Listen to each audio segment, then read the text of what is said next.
So ESPN Deportes Digital special project for Hispanic Heritage Month is called Latinas in the WNBA, past, present, and future. And here we are with Evina Westbrook. Evina, thank you for being with us. Thank you. And you represent a more diverse present and future for the WNBA, since you just became the first Mexican American player in WNBA history. Yes. And what does that mean to you? It really means a lot, especially because it's who I am. Even though I don't speak fluent Spanish, it's still who I am. My family still reminds me, it doesn't matter if you speak Spanish, you're Latina. Like my mom is full Mexican. They're always like I said, they're speaking in Spanish to me, all that. So just to have it be recognized, especially with something that I love, which is basketball, really does mean a lot to me.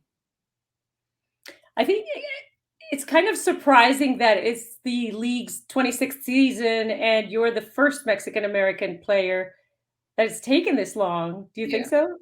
No, I do. And I think it's starting to finally be on notice, and I think it's even on the men's side as well. And there's not a lot of Mexican, or I guess I'm the only one right now in the league that just giving us something.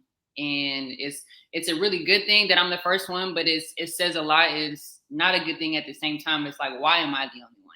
Why am I the first one? But someone has to, be the first one. So if it's me, that's fine. But for me, my wish is to just encourage more Latinas, just to know that we can do it. We can make it. We can do what everyone else does. Doesn't matter what we are or what people think. And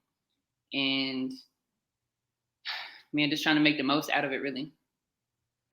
And you mentioned the men's side. How did it feel when you saw Juan Toscano Anderson draping the Mexican flag as he went with the Warriors to win the championship? I mean, me and my family were standing up like, yes, go ahead, rep us. Yes, represent us. And just that it means a lot. Everyone's waving their flags and where they're from, and mostly just being in the U.S., we see the U.S. flag. But to see that Mexican flag be held up at such a high level in the stage that he was on, and to be represented, just for us Mexicans, it's just like, I don't know how to we're loving, and we're like just things like that. And I feel like it meant a lot to not only myself, not only my family, not only just people in the basketball community, but Mexicans everywhere. I feel like it was just starting to, oh my gosh, like we're on the map, we're here. And so slowly but surely it's starting to pick up a little bit.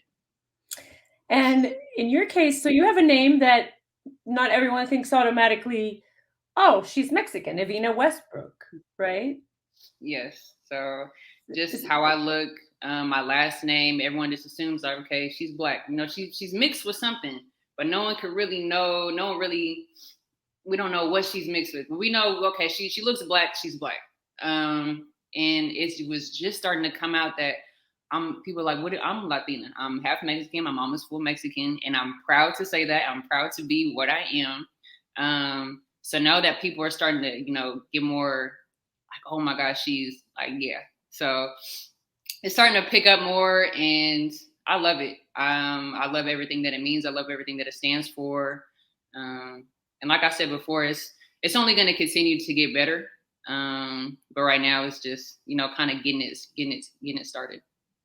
What kind of, like, maybe customs or Mexican customs that you grow up with your family, with your mom and your grandmother?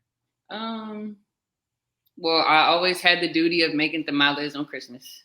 That was always my job, and just make sure the food was always where. And I cannot eat fake Mexican food. I can't do it just because I'm so used to the real stuff, authentic. I just cannot eat fake Mexican food. But we always just celebrated the real Mexican Independence Day in September. Always celebrated that. And then I think just sitting down with my family, and they would just telling me stories, or telling me just like little Mexican myths there are, like just little stuff like that, and things of my culture, things of my heritage that I didn't really grow up too much around. But my family did. So they're able to put me on like, hey, we did this, or we were in Mexico, we went here, or we went to this place, we were at these people, this is what it means, and different stuff like that. I grew up watching Selena. I thought it was Selena. I couldn't speak Spanish, but I could sing in Spanish. And so just little things like that to just starting to carry over, I think. How much do you think is left to do in terms of diversity and inclusion in the WNBA? A lot. And that's as simple as simple as I can put it, is a lot. There's not many foreign players.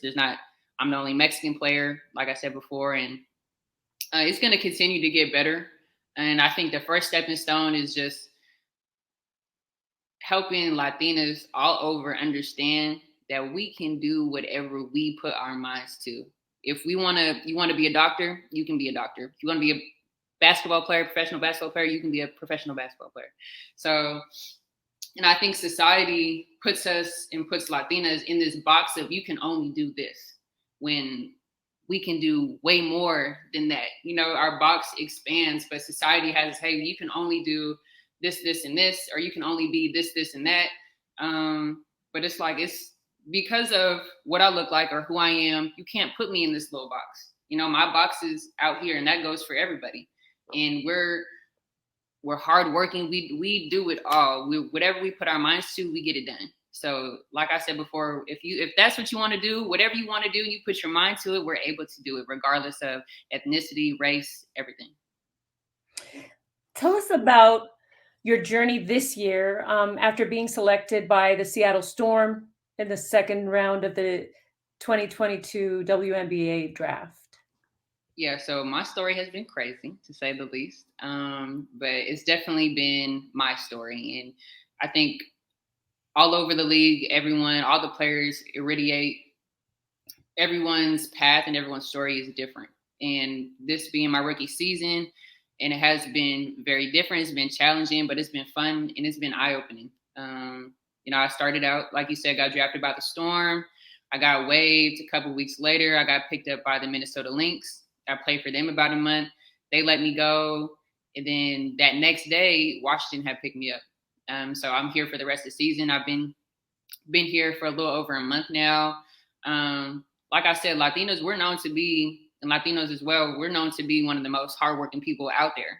And so I never forgot that. My mom reminds me every day, you're a Mexican, not a Mexicant.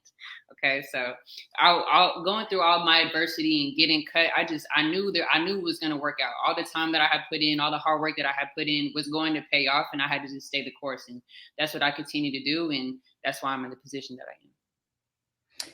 And this has been a historic season in the WNBA in another way too, because Katie Benzan became the first Dominican in the WNBA, but different than you, she doesn't have a team right now. Right.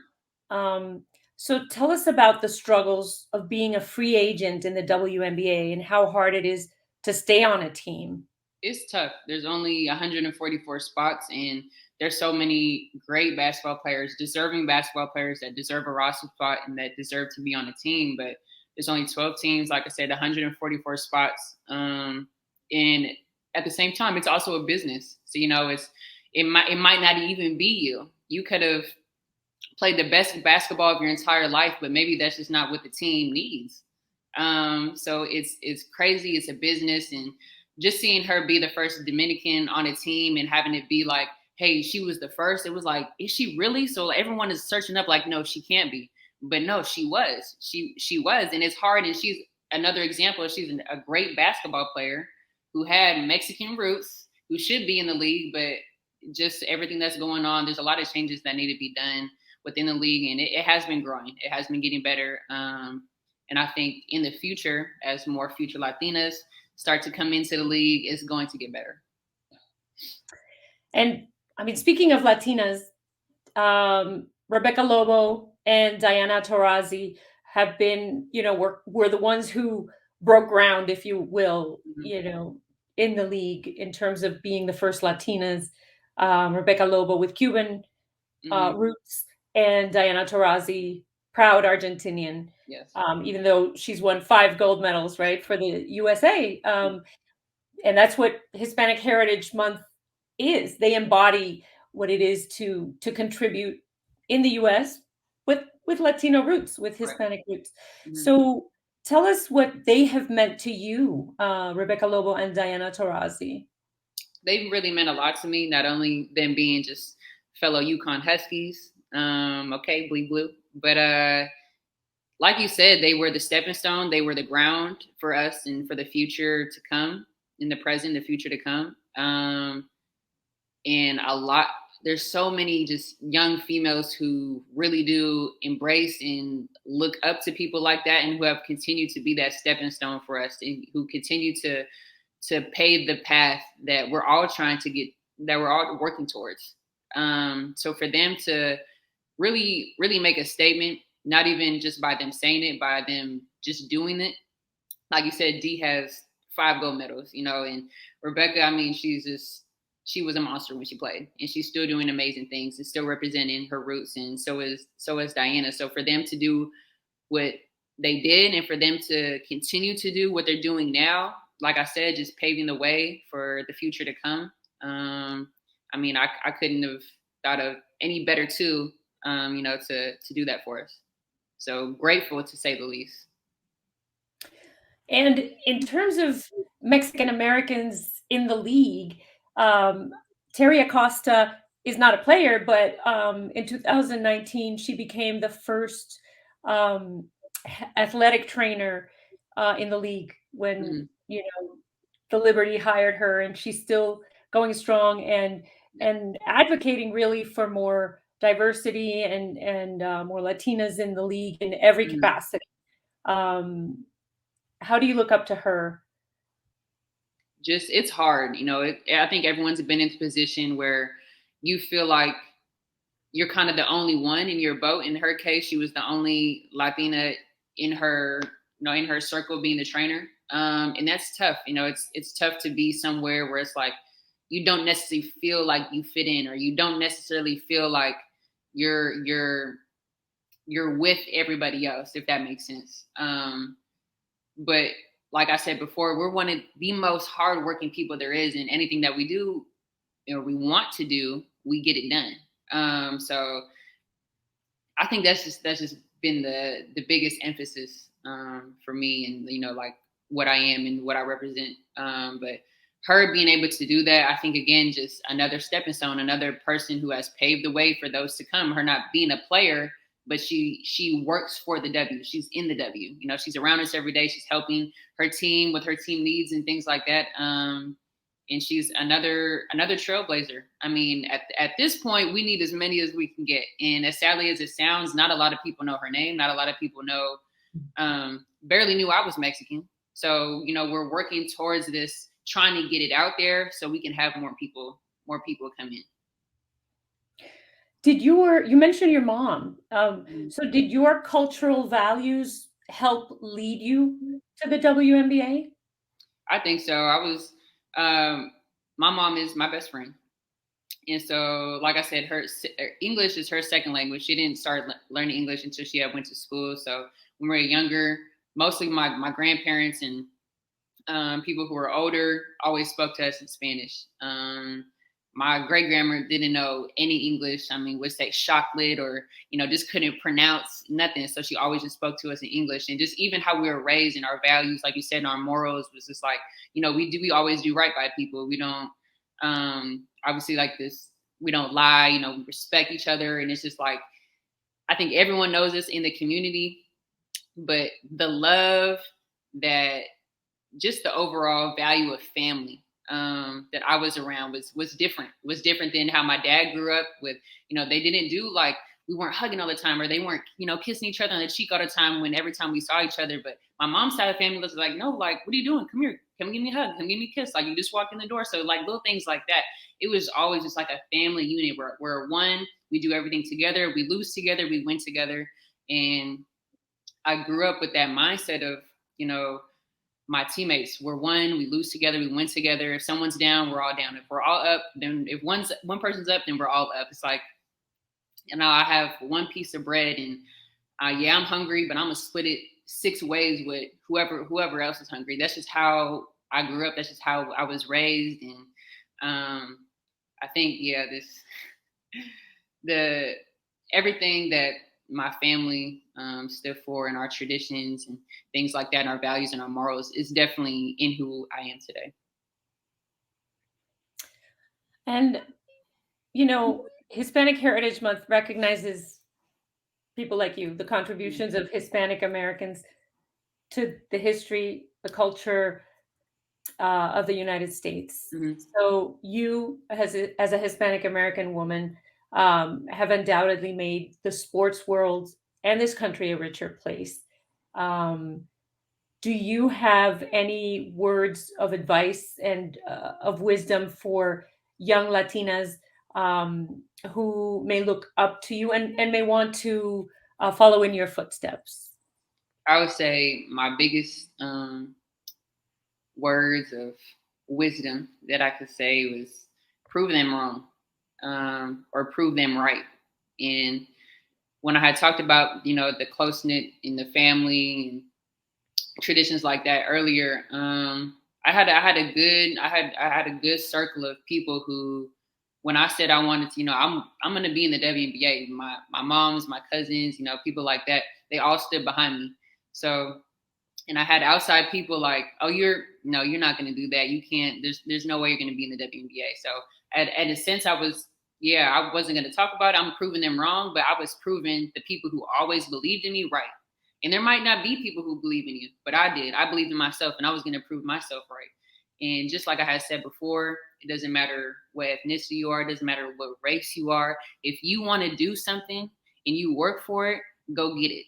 It doesn't matter what age. Doesn't matter if you're Latina. Doesn't matter if you're American, African. Doesn't matter. Us as Latinas and all the society trying to put us in a little box.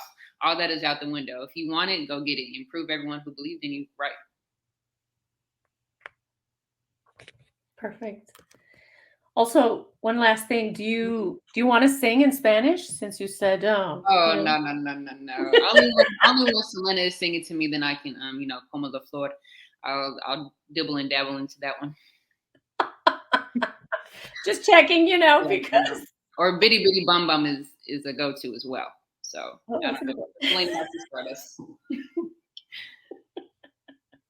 it was so nice to talk to you. Thank you so much. And meet you.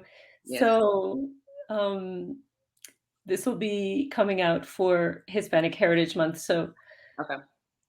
Happy Hispanic Heritage Month. Thank you so much. No, this really means a lot to me, really. Well, you mean a lot. I'm really happy that you've joined the league. So crazy. I'm trying to get on this Mexican national team. I'm really trying to. Oh, wait. Yes. So let me ask you about that. I was going to ask you. Okay, hold on. Okay. One more question. Okay.